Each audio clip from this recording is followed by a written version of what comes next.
Hi all അസ്സലാമു അലൈക്കും. നമ്മുടെ പുതിയ വീഡിയോയിലേക്ക് എല്ലാവർക്കും സ്വാഗതം. രാവിലെ ബ്രേക്ക്ഫാസ്റ്റിന് ഉണ്ടാക്കുന്ന ബാക്കി വരുന്ന പത്തിരി കൊണ്ട് നമുക്കൊരു കിടിലൻ ഐറ്റം ഉണ്ടാക്കിയാലോ? അതിനുവേണ്ടി ഒരു പാനിലേക്ക് 2 ടീസ്പൂൺ നെയ്യ് ഒഴിക്കാം. ഇനി അതിലേക്ക് അരമുറി തേങ്ങ ചിരകിയത് കൂടി ചേർത്ത് കൊടുക്കുന്നുണ്ട്. ശേഷം മധുരത്തിന് ആവശ്യമായിട്ട് ഞാനിവിടെ ശർക്കരയാണ് എടുക്കുന്നത്. 2 ആണി ശർക്കര പൊടിച്ചത് കൂടി ചേർത്ത് കൊടുക്കുന്നുണ്ട്.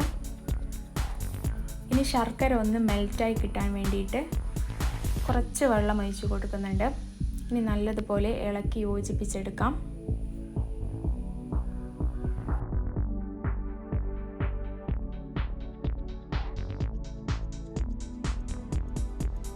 ഇനി മധുരം ഒന്ന് ബാലൻസ് ചെയ്യാൻ വേണ്ടിയിട്ട് അല്പം ഉപ്പ് ചേർത്ത് കൊടുക്കുന്നുണ്ട്. അതുപോലെ നല്ലൊരു ഫ്ലേവറിന് വേണ്ടിയിട്ട് 3 ഏലക്ക ചതച്ചതും 1/2 ടീസ്പൂൺ നല്ല ജീരകം ചതച്ചത് കൂടി ചേർത്ത് കൊടുക്കുന്നുണ്ട്. ഇനി നല്ലോണം ഇതൊക്കെ കൂടി മിക്സ് ചെയ്തെടുക്കാം. ശേഷം ബാക്കി വന്ന പത്തിരി ഇതുപോലെ ഒന്ന് മുറിച്ചെടുക്കാം.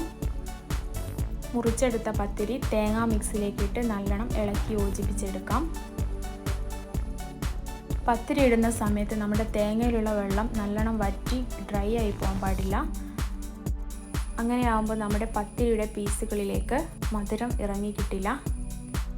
നമുക്കിങ്ങനെ നല്ലോണം മിക്സ് ചെയ്തെടുക്കാം.